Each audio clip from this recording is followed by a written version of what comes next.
এ বাবাজি ভাইরা, আমার মায়েরা, আমার নবী মুস্তাফা সাল্লাল্লাহু তাআলা আলাইহি ওয়াসাল্লাম আমার মা হালিমা রাদিয়াল্লাহু তাআলা আনহার বাড়িতে যখন লালিত পালিত হইতেছিল, আমার নবীজি বলে, মা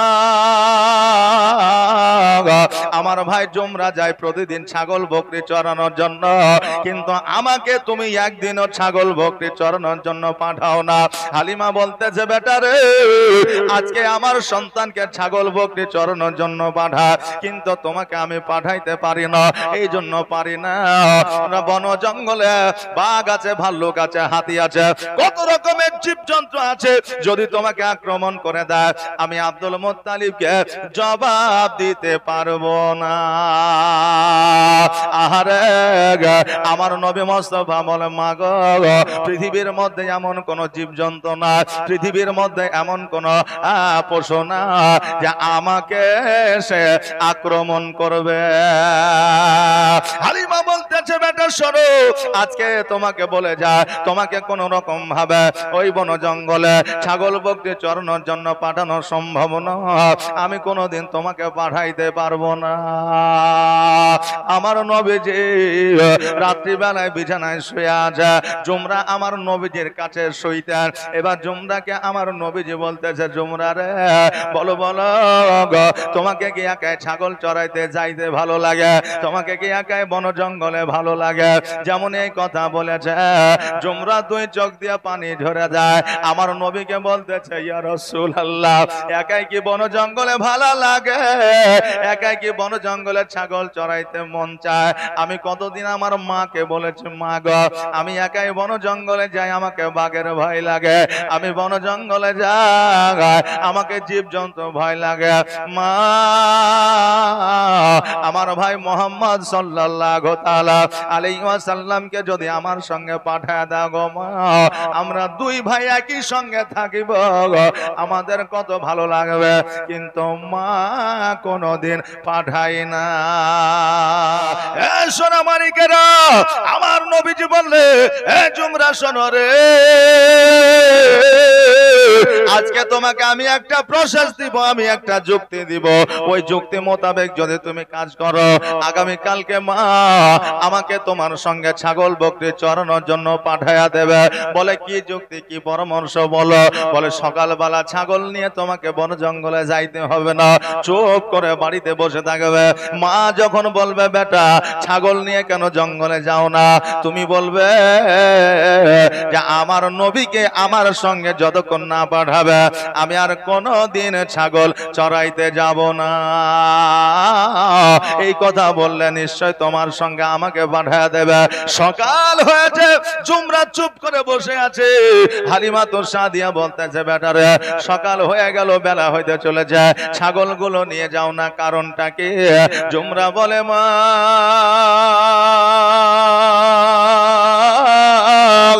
আজকে যতক্ষণ পর্যন্ত আমার দুধ ভাই মোহাম্মদ সাল্লাল্লাহু তাআলা আলাইহি ওয়াসাল্লামকে আমার সঙ্গে না পাঠাইবা গো মা, আমি অতক্ষণ পর্যন্ত আজকে ছাগল নিয়ে যাব না। হালিমা চিন্তা করে, তাই তো গো, আগামী কালকে তো আমার নবী ছাগল চড়ানোর কথা বলতেছিল।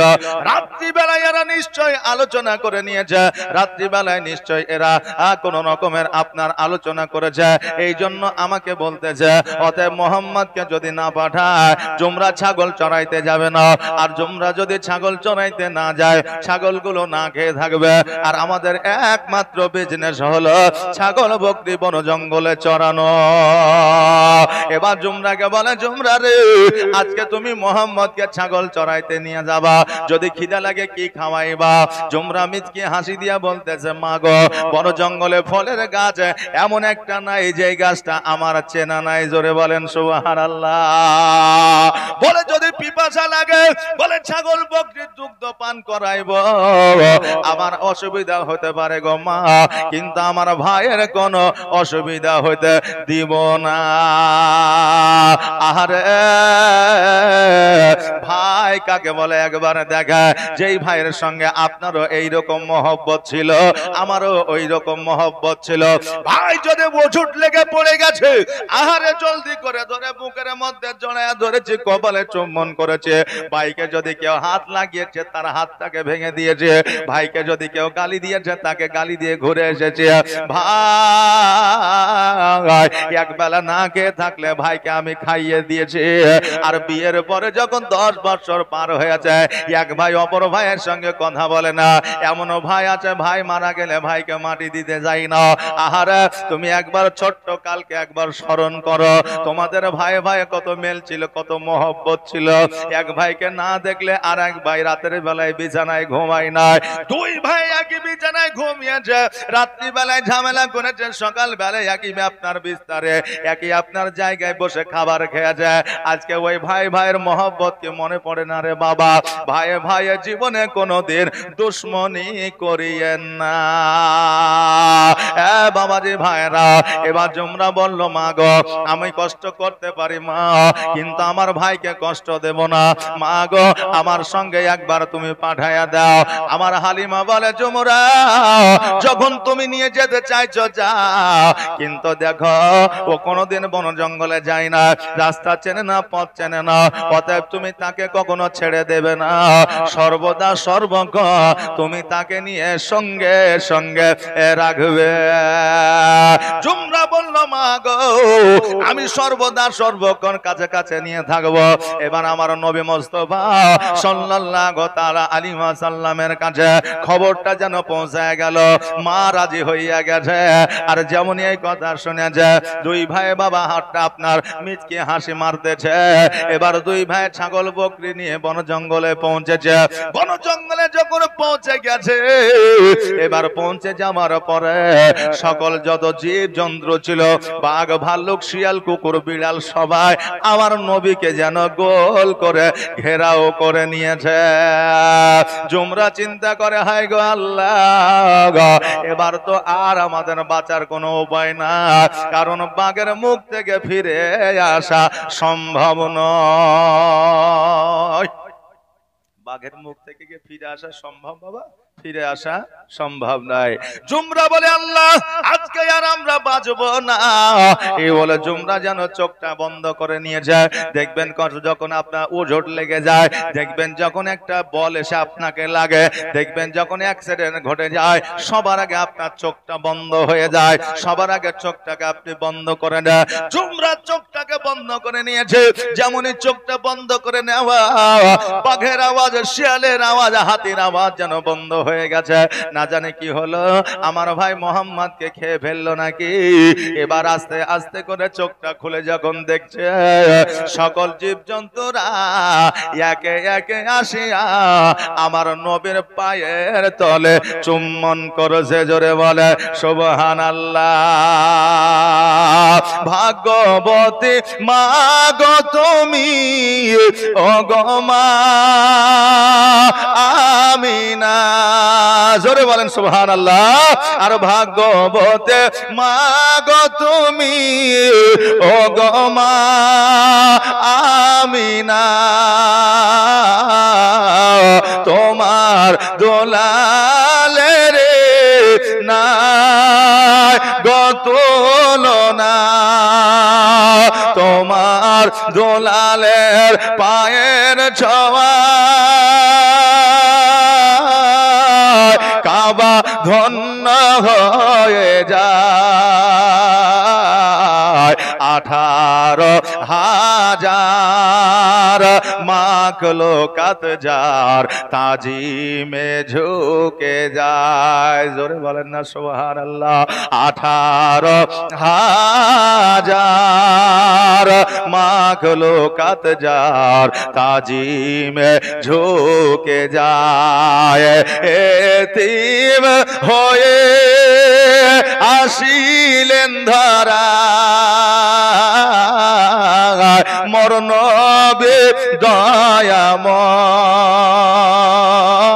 দয়াময়, জন্ম নিয়ে কান্দিলেন তিনি উম্মতের মায়ায়, জন্ম নিয়ে কান্দিলেন তিনি উম্মতের মায়ায়। আল্লাহুম্মা সাল্লি سيدنا مولانا محمد وعلى آل سيدنا مولانا মোহাম্মদ।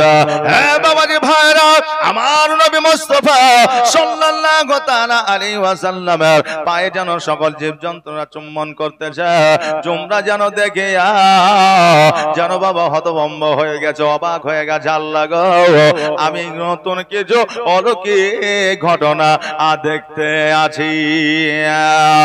এইভাবে জুমরাকে নিয়ে আমার নবী যে ছাগল বকরি চড়াইতে আরম্ভ করলে, হঠাৎ করে একদিন মুখ বাড়া, দাড়ি মাথায় পাগড়ি, গায়ে জুব্বা, আমার নবীজের দুইজনে যেন দুই ডানা ধরে পাহাড়ের দিকে নিয়ে যাচ্ছে। এই দিকে জুমরা পেছনে পেছনে যেন যাইতেছে। এবার হঠাৎ করে দেখছে যেন আমার নবীজিকে পাহাড়ের উপরে শোয়া দিয়েছে, আর পাহাড়ের উপরে শোয়া দেওয়ার পরে গলা থেকে যেন নাভি পর্যন্ত কেটে দিয়েছে, আর ভিতর থেকে নাড়ি বুড়ি কলজা ফেসকা গুলো যেন বাহির করে একটা পাত্রের উপরে রেখে দিয়েছে। জোরে বলেন সুবহানাল্লাহ। জুমরা চিন্তা করে, আল্লাহ গো, আমার ভাই আর বেঁচে নাই, আমার ভাইকে আর পাওয়া যাবে না। জলদি করে বাড়িতে গেলে, বাড়িতে যাওয়ার পরে মা হালিমা তোর সাদিয়া রাদিয়াল্লাহু তাআলা আনহাকে বলতেছে, মা, আমার দুধ ভাই মোহাম্মদ সাল্লাল্লাহু তাআলা আলাইহি ওয়াসাল্লাম আর বেঁচে নাই গো মা, এতক্ষণ হয়তো জগৎ থেকে বিদায় নিয়ে নিয়েছে। মা জলদি করে চলো, আমার ভাইকে দুইজন মানুষ এসে কেটে দিয়েছে। এবার যেমন এই কথা শুনেছে রে বাবা, হালিমা যেন ছুটতে আরম্ভ করেছে। ছুটতে ছুটতে যাইয়া লক্ষ্য করে দেখতে যেন পাহাড়ের উপরে একটা পাথরের উপরে যেন আমার নবী বসে আছে। জোরে বলেন সুবহানাল্লাহ। হালিমা জলদি করে যাইয়া আমার নবীকে বুকের মধ্যে জড়ায়া ধরে বলে, বেটারে, দুইজন বান্দা নাকি তোমার গলা থেকে নাভি পর্যন্ত কেটে দিয়েছিল, আর ভিতর থেকে সমস্ত নাড়ি বুড়ি গুলো নাকি বের করে নিয়েছিল।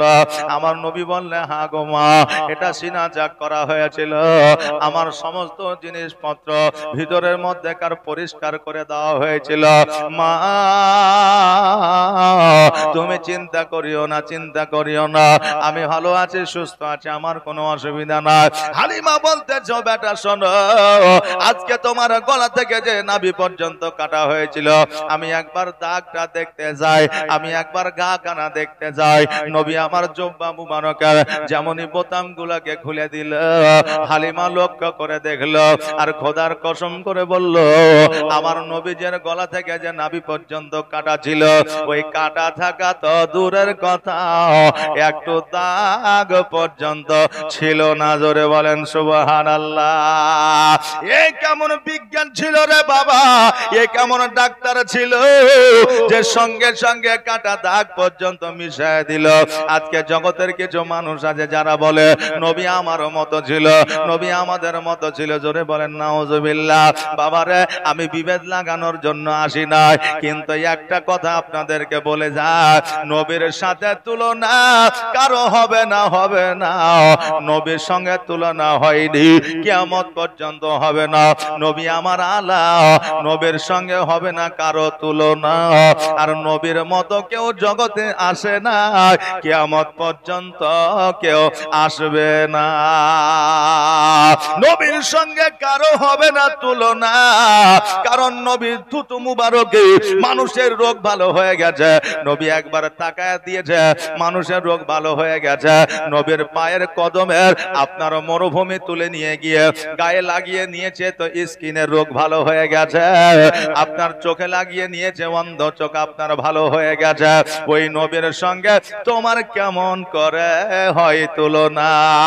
বড় বড় বিজ্ঞানীরা নবীর সঙ্গে করতে পারেনি তুলনা, আর আমি একজন সামান্য মানুষ হইয়া আমি কেমন করে নবীর সঙ্গে করতে পারি তুলনা, এটা কোনোদিন সম্ভব হবে না। জোরে বলেন নাউজুবিল্লাহ। এই জন্য বলছে বিজ্ঞানীর বিজ্ঞানী আমার নবীজি। জোরে বলেন সুবহানাল্লাহ। নবীর মতো বিজ্ঞান জগতে কেউ আসেনি, নবীর মতো ডাক্তার জগতে কেউ আসে না, নবীর মতো মাস্টার জগতে কেউ আসে নাই, নবীর মতো প্রফেসর জগতের মধ্যে কেউ আসে না। আমার নবীকে বিজ্ঞানেরও বিজ্ঞান বলা হয়েছে, দার্শনিকেরও দার্শনিক বলা হয়েছে, প্রফেসরের প্রফেসর বলা হয়েছে, ডাক্তারেরও ডাক্তার বলা হয়েছে। এই জন্য কবির ভাষায় কি বলছে দেখা, আর বিজ্ঞানীরও বিজ্ঞানী আমার নবীজি। এমন একটা দয়ার নবী আর হবে কি, এমন একটা মায়ার নবী আর হবে কি, বিজ্ঞানীদের বিজ্ঞানী আমার নবীজি।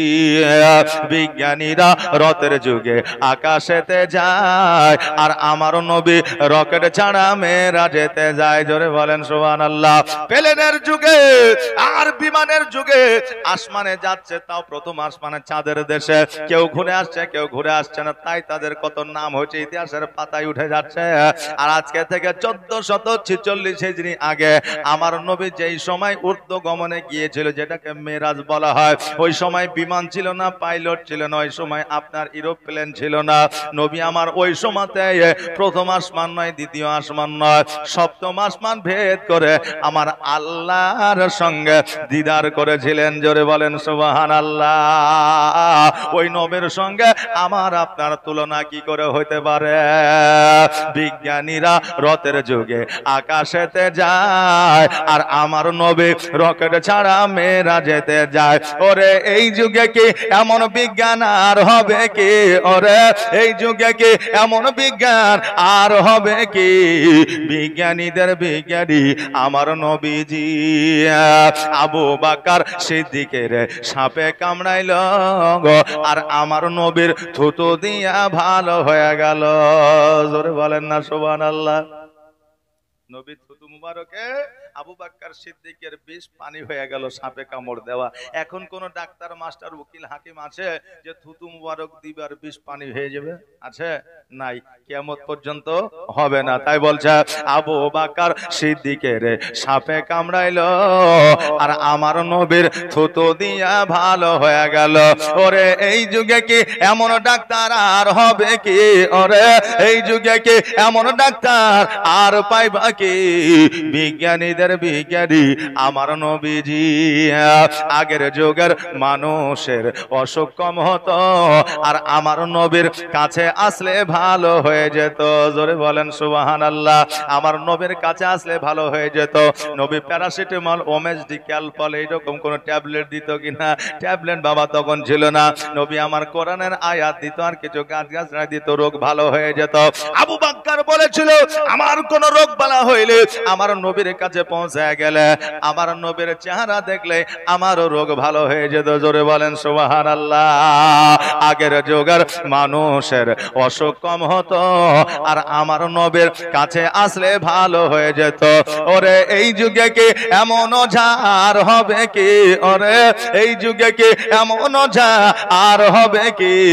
বিজ্ঞানীদের বিজ্ঞানী আমার নবীজি। এমন একটা দয়ার নবী, এমন একটা মায়ার নবী, এমন একটা দয়ার নবী আর হবে কি? বিজ্ঞানীদের বিজ্ঞানী আমার নবীজি। আল্লাহুম্মা সাল্লি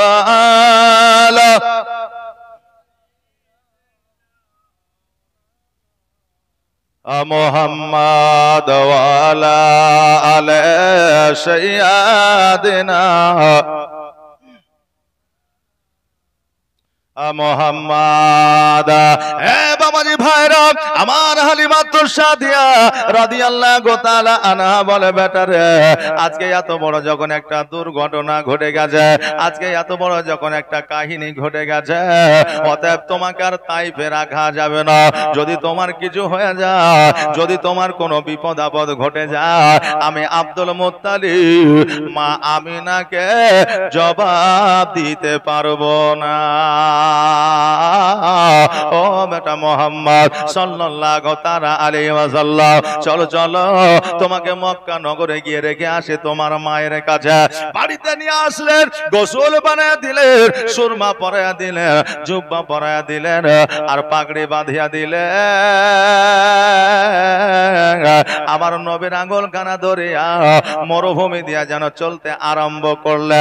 তখন বাবা টোটো ছিল না, অটো ছিল না, তখন বাবা কার ছিল না, তখন বাইক ছিল না, তখন সাইকেল ছিল না, তখন একমাত্র পথ চলার একটা আপনার যানবাহন ছিল, সেটা ছিল উট আর আপনার ঘোড়া। ঘোড়া কিন্তু মরুভূমিতে অত চলতে পারতো না, আর উট চলতে পারতো, কিন্তু উট আর ঘোড়া সবার দ্বারা পোষা সম্ভব ছিল না, কারণ নিজেরাই খেতে পাইতো না। উট ঘোড়াকে কি খাইতে দেবে? যাদের সম্পদ অধিক ছিল তারা একমাত্র উট ঘোড়া পুষতে পারতো। হালিমা রাদিয়াল্লাহু তাআলা আনহা আমার নবীজির আঙ্গুল কানা ধরিয়া টুকটুক করে যেন মরুভূমি দিয়া চলতে আরম্ভ করেছে। মিডল পথে যখন চলে গেছে, মধ্য পথে যখন চলে গেছে, মধ্য রাস্তায় যখন চলে গেছে, হালিমা বলতেছে, বেটা রে আসো আসো, আমরা এই জায়গায় একটু আরাম করে নি, একটু বিশ্রাম করে নি। আজকে এই জায়গায় বিশ্রাম করে নামার পরে আবার পুরোনায় মক্কার দিকে রওনা হয়ে যাব। এবার বেরাদার আমার হালিমা একটা গাছে হিলান দিয়ে আমার নবীজিকে লইয়া যেন বাবা আরাম করতে আছে, আর চোখটাকে বন্ধ করে নিয়েছে। আর যেমন চোখটা বন্ধ করে নেওয়া, এমন যেন বাবা একটু ঘুম চলে এসেছে। আমার নবী ডান দিকে তাকায়া, বাম দিকে তাকায়া, সামনের দিকে তাকায়া দেখে যেন সারা মরুভূমির ওপরে একটা যেন বাড়ি আছে, আর ওই বাড়ির আশপাশে কোনো লোক দেখা যায় না। নবী আমার 5 বছর 6 মাসের 5 বছর 6 মাসের সন্তান। নবী আমার চিন্তা করে, আল্লাহ গো, এই ঘরের মধ্যে কি আছে আমি নবী নিজে গিয়া দেখব। নবী গুটি গুটি পায়ে যাইয়া ওই ঘরের দরওয়াজায় যেমনই বাবা হাত দেবে, অমনি যেন দরওয়াজাটা খুলে গেছে। নবী দরওয়াজাটা খোলেন না, আর দরওয়াজাটা যেমনই খুলে যাওয়া, অমনি যেন ঘরের মধ্যে থেকে একটা নয়, দুইটা নয়, 100 নয়, 150 নয়, 300 মূর্তি আমার নবীর পায়ের তলে পড়েছে। জোরে বলেন সুবহানাল্লাহ। সঙ্গে সঙ্গে একজন পুরোহিত আসিয়া আমার নবীজির হাত কানা ধরেছে আর বলতেছে, বাচ্চা রে, আজকে আমাদের মূর্তি পূজাগুলো কেন তুমি ভাঙলে? নবী আমার বলে, শোনো গো, আমি বাচ্চা ছেলে, এত বড় বড় মূর্তি কেমন করে আমি ভাঙতে পারি? আমার দ্বারা সম্ভব নয়। ওই পুরোহিত বলল, আজকে তুমি ছাড়া এখানে কেউ নাই, আমি জানতে পারছি, বুঝতে পারছি তুমি এত বড় মূর্তি ভাঙতে পারবে না, কিন্তু গ্রামের মানুষ, শহরের মানুষ যখন আসবে আমাকে তারা দোষারোপ করবে, আমি তোমাকে দেখাইয়া দিব।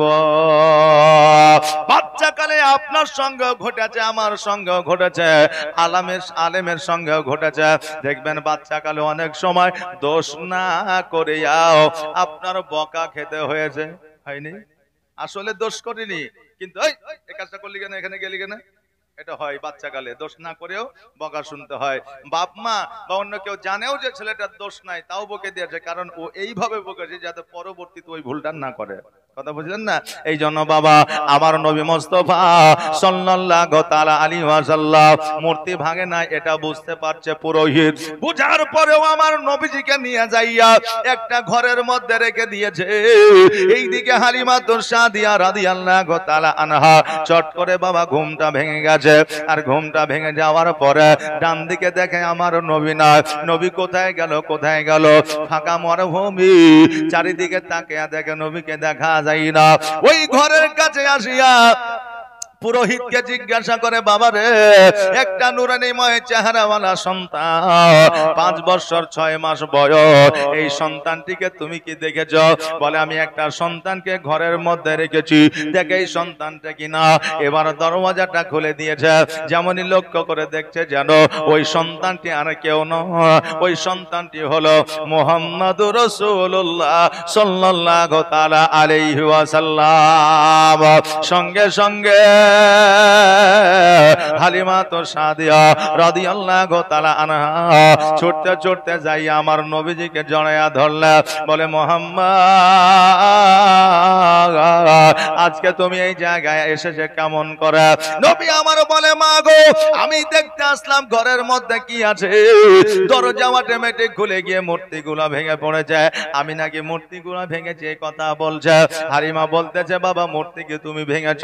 নবী আমার বললেন, না গো মা, মূর্তি আমার দ্বারা ভাঙা সম্ভব নয়। পুরোহিত বলল, না, মূর্তি যে ভাঙুক আর না ভাঙুক বিচার কিন্তু ওর হবে, যেহেতু ও ছাড়া আর কেউ ছিল না।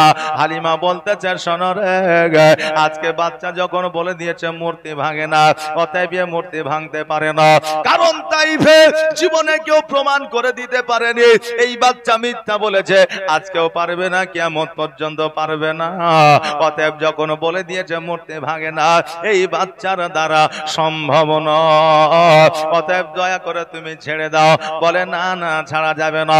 হালিমা বললেন, শোনো গো, আজকে যদি এই বাচ্চাটিকে না ছেড়ে দাও, আমি মক্কা নগরে আমি আব্দুল মুত্তালিবকে জবাব দিতে পারবো না। আরে বাবা, যেমন এই কথা বলেছে, ওই পুরোহিত বলছে, নামখানা কি বললা? বলে আব্দুল মুত্তালিব। বলে বাচ্চার নাম কি? মোহাম্মদ। বলে হ্যাঁ। বলে বাচ্চার বাপের নাম কি? আব্দুল্লাহ। বলে হ্যাঁ। বলে বাচ্চার মায়ের নাম কি? আমিনা। বলে হ্যাঁ। বলে বাচ্চার নানার নাম কি? আব্দুল ওয়াহাব জোহরি। বলে হ্যাঁ। এই বাচ্চার বাড়ি কি মক্কা নগরে? বলে হ্যাঁ। এর দাদু কি কাবা ঘরের মুতাওয়াল্লি? বলে হ্যাঁ। সঙ্গে সঙ্গে ওই পুরোহিত আমার নবীজির কদম মসি করে বলতেছে, ইয়া রাসূলুল্লাহ, ইয়া হাবিবাল্লাহ, নবী গো, আমার বড় বেয়াদবি হয়ে গেছে, ইয়া রাসূলুল্লাহ, আমাকে দয়া করে আপনি ক্ষমা করে দেন, আর আপনার পবিত্র কালমা খানি আমাকে পড়াইয়া নেন। আমার হালিমা বলতেছে, হঠাৎ করে এত পরিবর্তন, কারণটা কি?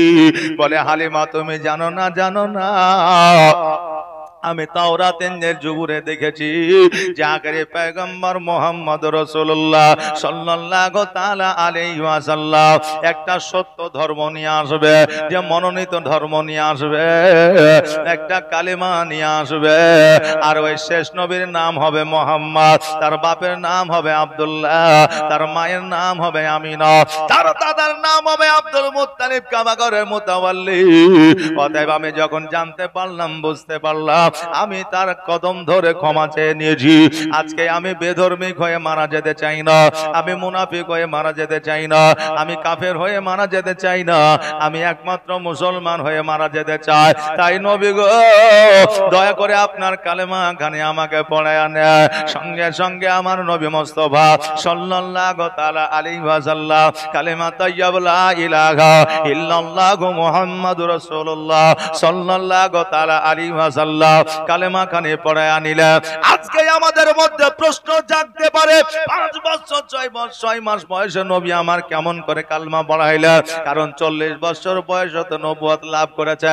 বাবারে, আমরা আহলে সুন্নাত ওয়াল জামাতের আলে, নবী আমার 40 বছর বয়সে নবুয়ত লাভ করেছে, এটা আমরা বিশ্বাস করি না। কারণ আমার নবী আব্বালেও ছিল, এখনো আছে, কিয়ামত পর্যন্ত থাকবে। জোরে বলেন সুবহানাল্লাহ। নবী 40 বছর বয়সে নবুয়ত লাভ করেছে, এটা হচ্ছে ইতিহাসের লেখা, দেওবন্দের লেখা।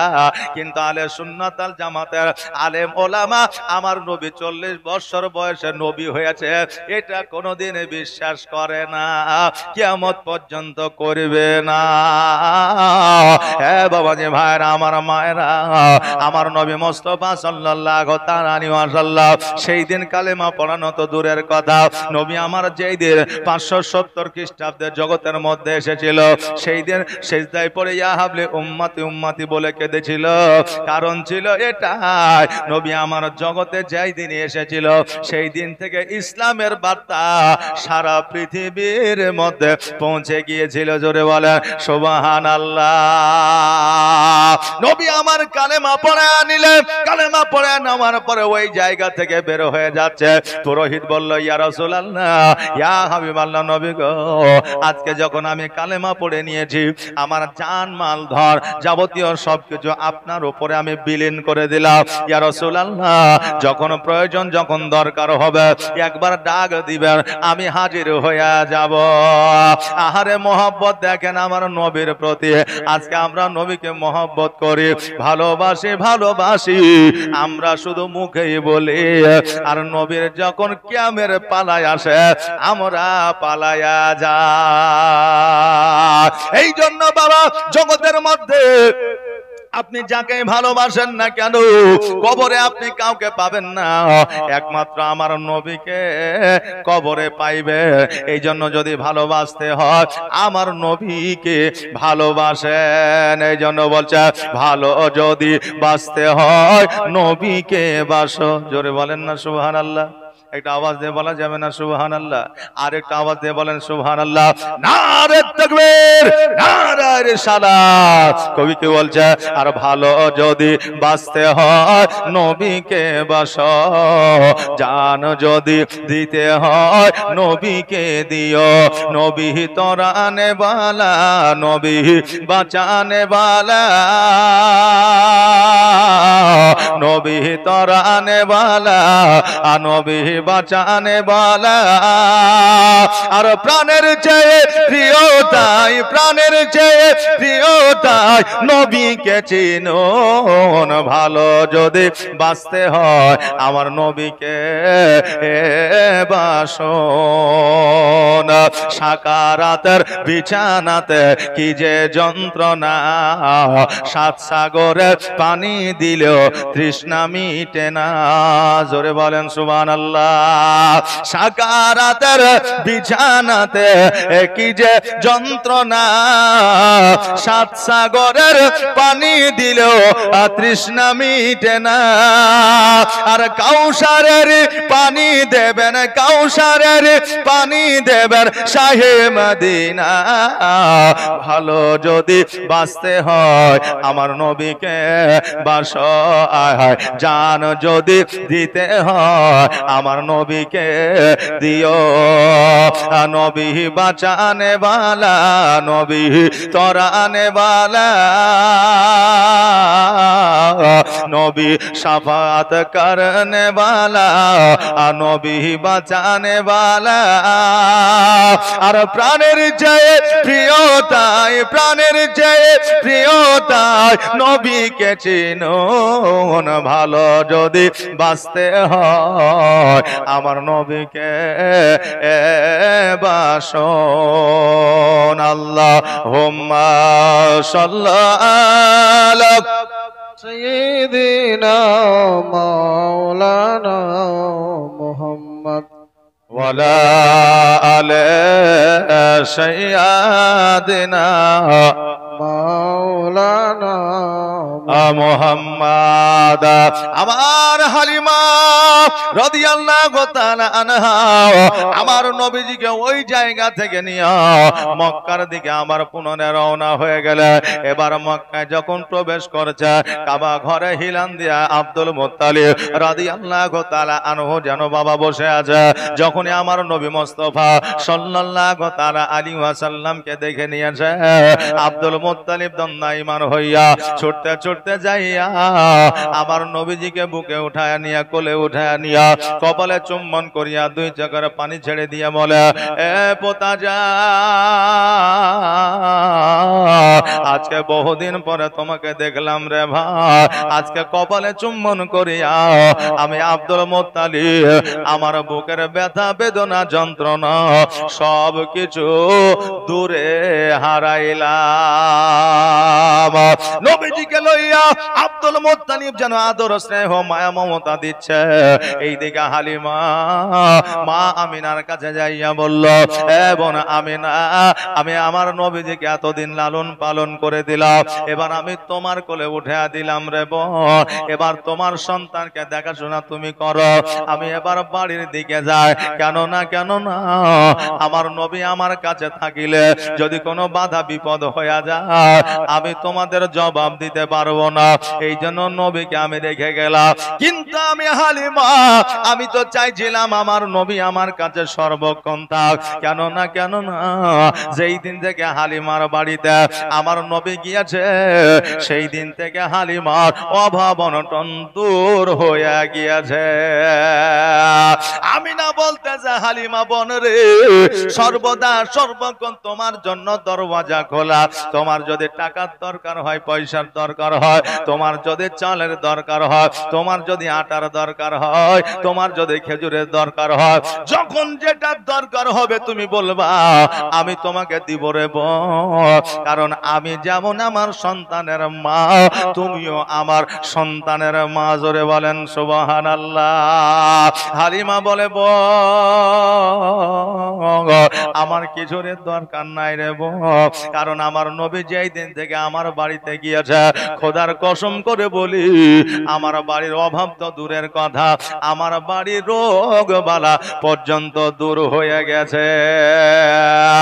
আহারে, এই জন্য তো আমার নবীজি সকলের জন্য রহমত। জোরে বলেন সুবহানাল্লাহ। আল্লাহ কোরআনে বলে দিয়েছে, আল্লাহু ওয়ালিউল্লাযিনা আমানু ইন কুনতুম মুমিনিন। আল্লাহ বলে, যারা মুমিন হয়ে যায়, মুত্তাকিন হয়ে যায়, সলিহিন হয়ে যায়, সলিয়া হয়ে যায়, তাদের এই জগতে পরের জগতে কোনো বাধা বিপদ আসে না। জোরে বলা যাবে না সুবহানাল্লাহ। এই বলিয়া আমার হালিমা তো সাদিয়া রাদিয়াল্লাহু তাআলা আনহা ওই জায়গা থেকে আপনার তাইফের দিকে রওনা হয়ে গেল। আমার নবীজি আব্দুল মুত্তালিবের কাছে যেন বাবা খেলাধুলা করলে, রাত্রিবেলা মা আমিনার কাছে আছে। এবার আমিনা রাদিয়াল্লাহু তাআলা আনহা সন্তানকে আদর যত্ন করে ঘুম পাড়ায় দিয়েছে। সকাল বেলায় আমার নবীজি ঘুম থেকে উঠিয়া এবার যেন খেলাধুলার জন্য বাচ্চাদেরকে আপনারা দেখতেছে, বাচ্চারা খেলাধুলা করতেছে, আমার নবী বসে আছে। সেই সময়ে একটা হাট হয়তো মক্কা নগরে, ওই হাটটা গরুর ছিল না, ছাগলের ছিল না, উটের ছিল না, দুম্বার ছিল না, ওই হাটটা আপনার ঘোড়ার ছিল না, ওই হাটটা ছিল মানুষের হাট, একমাত্র মহিলাদের হাট। জোরে বলেন নাউজুবিল্লাহ। কারণ হলো ওই হাটে মহিলাদের বিক্রি করা হতো, ভাই বোনকে বিক্রি করত, স্বামী স্ত্রীকে বিক্রি করত, আর এই দেখেন আপনার বাপে বিটিকে বিক্রি করত। কারণ ওই সময় আপনার গোলাম হিসাবে মহিলাদেরকে কিনে নেওয়া হতো। আমার নবী মুস্তাফা সাল্লাল্লাহু তাআলা আলাইহি ওয়াসাল্লাম ওই সময়ে আমার নবীজি ওই সর্বপ্রথম ওই মহিলাদের আপনার হাটটাকে বন্ধ করেছিল। জোরে বলেন সুবহানাল্লাহ। বাবাজি ভাইরা, আমার নবীজির খেলা ছিল তখন ওই রকম ছিল, আলাদা। মুমিনদের খেলাধুলা হলো আলাদা, আর বর্তমানে আমাদের যুব সমাজের খেলা হলো আলাদা।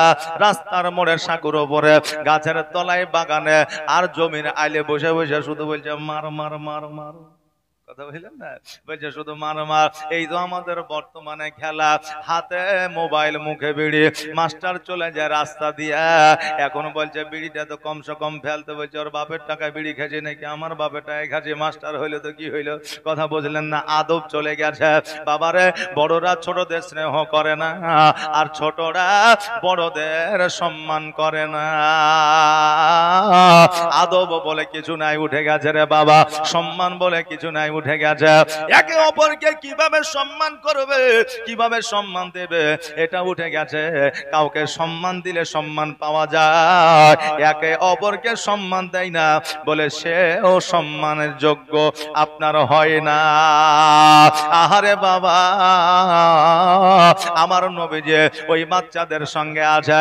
সন্ধ্যা হয়েছে, সকলের পিতারা আসিয়া, বাপেরা আসিয়া ছেলেদের আপনার কোলে করে উঠায় নিয়ে যাচ্ছে। কেউ আপনার আঙুল ধরে নিয়ে যাচ্ছে, কেউ আপনার সঙ্গে করে নিয়ে যাচ্ছে। আমার নবীজি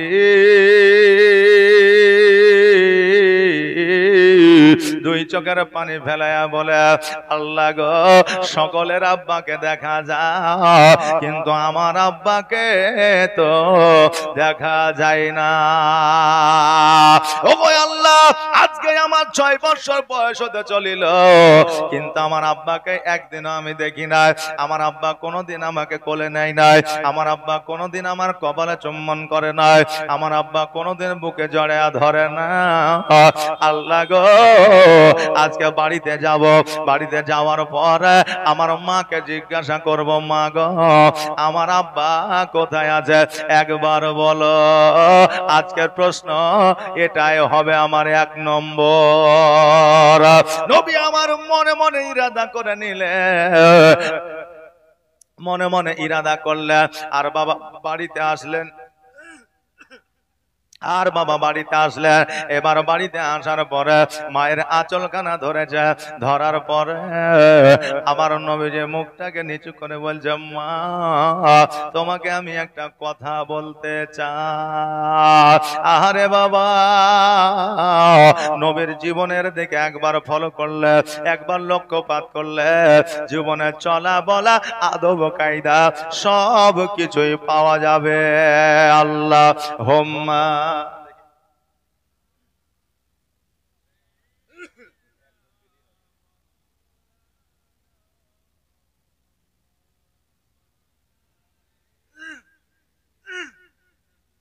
মৌলানা মুহাম্মদ আল্লাহুম্মা সাল্লি মৌলানা মুহাম্মদ ওয়ালা আলে মৌলানা মুহাম্মদ। বাবাজি ভাইরা, যেটা বলতেছিলাম, নবীর জীবনের দিকে যদি আমরা একবার লক্ষ্যপাত করি, আমাদের বলা চলা, আমাদের কায়দা সবকিছু আমরা পেয়ে যাব। কিন্তু নবীকে লক্ষ্য না করে আজকে আমির খানকে আমরা লক্ষ্য করি, আজকে নবীকে লক্ষ্য না করে শাহরুখ খানকে লক্ষ্য করি। এই জন্য তারা যখন ঢিসুম ঢিসুম করে, আমরাও বাড়িতে ঢিসুম ঢিসুম করি। ভাই ভাই, আপনার মাই বাবা আর বাবা ভাই বোনে, নবীকে যদি আমরা ফলো করে, আমাদের বাড়িতে অশান্তি হবে না, আল্লাহর তরফ থেকে রহমত বর্ষিত হবে। জোরে বলেন সুবহানাল্লাহ। আদব কায়দা আমরা শিখতে পারবো, নচেত আমাদের দ্বারা আদব কায়দা শেখা সম্ভব নয়। বাবাজি ভাইরা, আমার নবীজির কাছ থেকে একবার শিখেলে মায়ের আঁচলখানা ধরিয়া বলছে, মা গো, আমি একটা কথা আপনাকে জিজ্ঞাসা করব মনে করছিলাম। বলে, কি কথা বেটা বলো। আমি না রাদিয়াল্লাহু তাআলা আনহা, উনি কিন্তু বুঝতে পারে না আমার সন্তান এত বড় একটা প্রশ্ন করবে। মিচকে হাসি দিয়া বলছে, বেটা বলো, কি বলতে চাও। আমার নবী বলতেছে, মা গো, আমার আব্বা কোথায় আছে একবার বলো। যেমন এই কথা বলা, আমিনা রাদিয়াল্লাহু তাআলা আনহার 2 চোখ দিয়ে যেন অশ্রু ঝরতে আরম্ভ করেছে। আহারে, যাদের স্বামী জগতের মধ্যে নাই, তারাই একমাত্র জানে স্বামী না থাকার যন্ত্রণাটা কি। যাদের বাবা মা জগতের মধ্যে নাই, তারাই একমাত্র জানে মা বাবা থাকা কতটা ভালো। আর যাদের মা বাবা আছে, তারা কিন্তু বাবা বোঝে না। বাবাজি, আমার মা আমিনা 2 চোখ দিয়ে পানি ঝরে যায়। আমিনা অঝর নয়নে যেন কান্না করতে আরম্ভ করেছে। নবী আমার কান্না করছে, মায়ের কান্না দেখিয়া। অনেক বাচ্চা আছে দেখবেন, মা কাঁদলে সন্তানও কাঁদে। আমার নবী বলে, মা তুমি কেন কান্দো গো মা, তোমার চোখে কেন পানি। মা গো, তুমি কান্নাটা বন্ধ করো মা, কারণ তোমার কান্না দেখলে আমার কান্না বন্ধ হয় না। আমি না বলতেছে, বেটা রে, তুমি এমন একটা প্রশ্ন করেছো, আমাকে এমন একটা কথা জিজ্ঞাসা করেছো, আমি তোমাকে কেমন করে বলবো গো, আমি কোন রাস্তা খুঁজে পাই না। আমি না বলতেছে, আল্লাহ গো, আজকে আমার এই সন্তানের প্রশ্নের আগে আমি কেমন করে বলবো আমার সন্তানকে তোমার আব্বা নাই? আজকে আমি যদি আমার সন্তানকে বলি তোমার আব্বা না, আমার সন্তান কান্না করবে, আমার সন্তান আব্বার জন্য তার জানটা ছটফট করবে। আমি না সহ্য করতে পারবো না। নবী আমার বলে, মা গো তুমি এত কি চিন্তা ভাবনা করছো গো মা? আমার আব্বা কেন আসে না একবার বলো? আমার আব্বা কি আমাকে ভালোবাসে না? আমার আব্বা আমাকে একবার কোলে নিল না? আমার আব্বা কি আমাকে ভালোবাসে না? আমার আব্বা কেন আমাকে একবার চুম্বন করলো না? আমার আব্বা কি আমাকে ভালোবাসে না গো মা? আমার আব্বা আমাকে একবার গোসল বানিয়ে দিল না? আরে যাদের বাপ জগতের মধ্যে নাই রে ভাই, তাদের অনেক স্বপ্ন পূরণ হয় না। বাড়িতে যদি ফল খেতে চাই রে, একবার আব্বাকে বললে আব্বা কত কষ্ট করে ফল এনে দেয়, মিষ্টি এনে দেয়। যাদের আব্বা জগতে নাই, তারা একবার কেন 7 বার বললেও তাদেরকে কিছু এনে দেওয়ার মতো কেউ নাই। এই জন্য বাবা যতদিন পর্যন্ত আছে, আপনার মাথার ছাদ আছে, বাবা না মাথার ছাদ না, ঝড় বৃষ্টি শিল পড়লে মাথার উপরে পড়বে। বাবাজি আমার নবী বলে, মা গো একবার বলো আব্বা কোথায় আছে? মা বলে, বেটা রে তোমার আব্বা কোথায় আছে তোমাকে বলে পরে বলবো, এখন তুমি সহ্য করতে পারবে না বাচ্চা ছেলে। আমার নবী বলে, মা তুমি যতক্ষণ পর্যন্ত না বলবে গো মা আমার আব্বা কোথায় আছে, আমি অতক্ষণ পর্যন্ত আমি তোমার আঁচল ছাড়ব না। আর শিশু নবী কেন্দে কেন্দে মায়ের কাছে কয়, বলো বলো আম্মা জান আমার আব্বা জান কোথায়? বলো বলো আম্মা জান আমার আব্বা জান কোথায়? শিশু নবী কেন্দে কেন্দে মায়ের কাছে কয়, বলো বলো আম্মা জান আমার আব্বা জান কোথায়? আর সন্ধ্যা বেলায় খেলার শেষে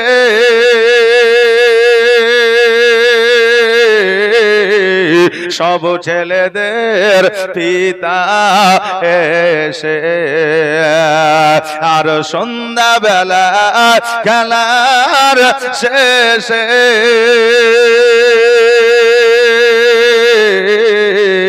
সব ছেলেদের পিতা এসে আমার খেলার সাথে ভাইদের সঙ্গে নিয়ে যায়। বলো বলো আম্মা জান আমার আব্বা জান কোথায়? শিশু নবী কেন্দে কেন্দে মায়ের কাছে কয়, বলো বলো আম্মা জান আমার আব্বা জান কোথায়? আর ধাত্রী বাড়িতে যখন ছিলাম পিতাকে না দেখতে পেলাম। আর ধাত্রী বাড়িতে যখন ছিলাম পিতাকে না দেখতে পেলাম। আর ধাত্রী বাড়িতে যখন ছিলাম পিতাকে না দেখতে পেলাম। আর বাড়িতে আসিয়া আমি দেখি না তাহার। বলো বলো আম্মা জান আমার আব্বা জান কোথায়? শিশু নবী কেন্দে কেন্দে মায়ের কাছে কয়, বলো বলো আম্মা জান আমার আব্বা জান কোথায়? আল্লাহুম্মা সাল্লি সাইয়্যিদিনা মাওলানা মুহাম্মদ ওয়ালা আলি।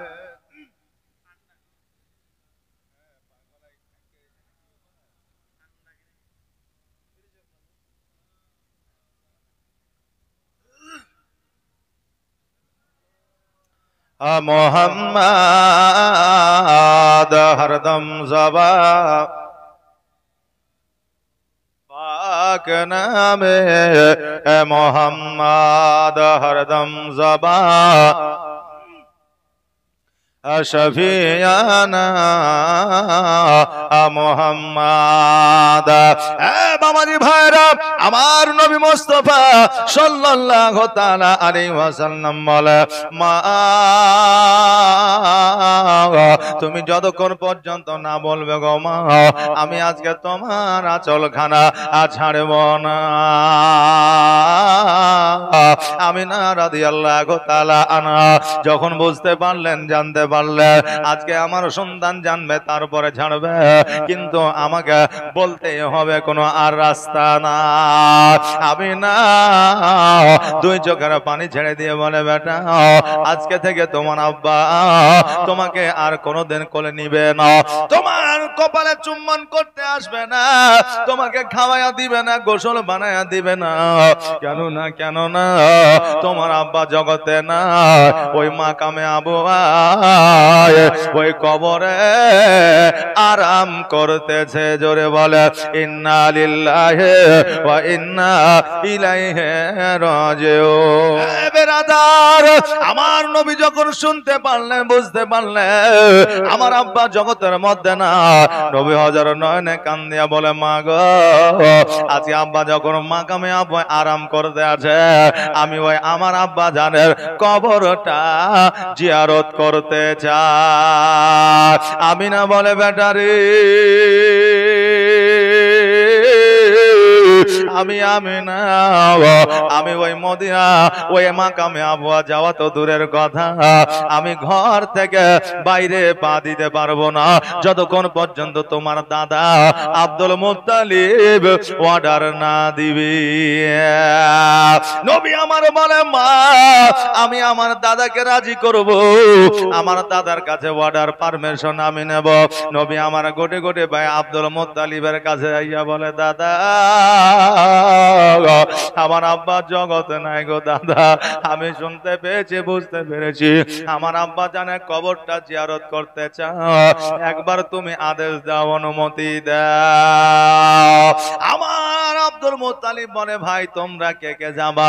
বলে আমি যাব, আমার মা যাবে। বলে শোনো রে, তোমার মা কোনোদিন যেই দিন থেকে বিবাহ করে মক্কা এসেছে, মদিনায় আর কোনোদিন যায় না। যখন তুমি যাইতে চাও মাকামে আবুয়া, তার আগে তোমার আমাকে একবার মদিনা তোমার নানার বাড়িতে নিয়ে যাও। যাবে যখন যাও, আমি আব্দুল মুত্তালিব বাধা দেব না। আগামী কালকে সকাল বেলা তোমরা রওনা হয়ে যাবা, আর তোমাদের দেখার জন্য একটা দাসী দিয়ে দেব। সকাল বেলা আমিনা রাদিয়াল্লাহু তাআলা আনহা আর আমার নবীজি যেন বের হয়েছে, উটের পৃষ্ঠে চাপবে, হঠাৎ করে দেখছে যেন আব্দুল মুত্তালিব রাদিয়াল্লাহু তাআলা আনহু যেন ডুকরে ডুকরে কান্না করে, কাবা করে হেলান দিয়া। আমিনা বলে, আব্বা আপনি কেন কান্না করেন গো আব্বা? আপনি যদি বারণ করেন আমি যাব না, কিন্তু আপনি কান্না করিয়েন না, কারণ হলো আপনার কান্না আমি সহ্য করতে পারি না। আব্দুল মুত্তালিব বলে, বেটি আমিনা আমি কান্না করি এই কারণে, আমার পোতাকে না দেখলে আমি থাকতে পারি না, এই জন্য কান্না করি। যাও যাও তোমরা মদিনায় যাইবে, মাকামে আবুয়া দিয়ে ফিরে আসবে, 5 দিনের বেশি সময় করিও না। আমিনা বললে, আম্মা গো 5 দিনের বেশি হবে না, ফিরে আসবো। এবার দাসীকে সঙ্গে লইয়া উটের পৃষ্ঠে চাপিয়া উটের লাগাম কানা ধরে টান দিয়েছে, আর উট যেন মদিনার দিকে রওনা হয়েছে। আমার সোনার মদিনা, আমার প্রাণের মদিনা, আমার দয়ার মদিনা, আমার কলিজার মদিনা, যেই মদিনায় শুয়ে আছে, যেই মদিনায় শুয়ে আছে হাবিবে রব্বানা, আমার জানের মদিনা, আমার প্রাণের মদিনা, আমার দয়ার মদিনা, আমার কলিজার মদিনা, যেই মদিনায় শুয়ে আছে, যেই মদিনায় শুয়ে আছে হাবিবে রব্বানা, আমার জানের মদিনা, আমার প্রাণের মদিনা, আমার দয়ার মদিনা, আমার কলিজার মদিনা। কত হাজি হজ করিতে গেল গো মদিনাতে, জোরে বলেন সুবহানাল্লাহ। এটা তো হজেরই মৌসুম নাকি, বলে যে একবার করে মদিনায় যেন সকলকে যাও তৌফিক ইনায়াত করে, সকলে বলে আমিন। কত হাজি হজ করিতে গেল গো মদিনাতে,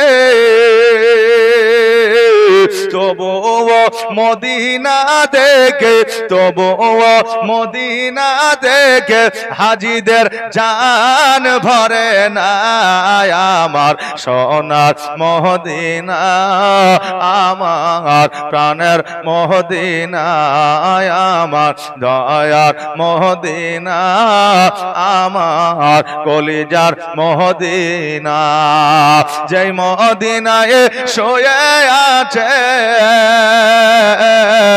যেই মদিনায় শুয়ে আছে হাবিবে রব্বানা, আমার জানের মদিনা, আমার প্রাণের মদিনা, আমার দয়ার মদিনা, আমার কলিজার মদিনা।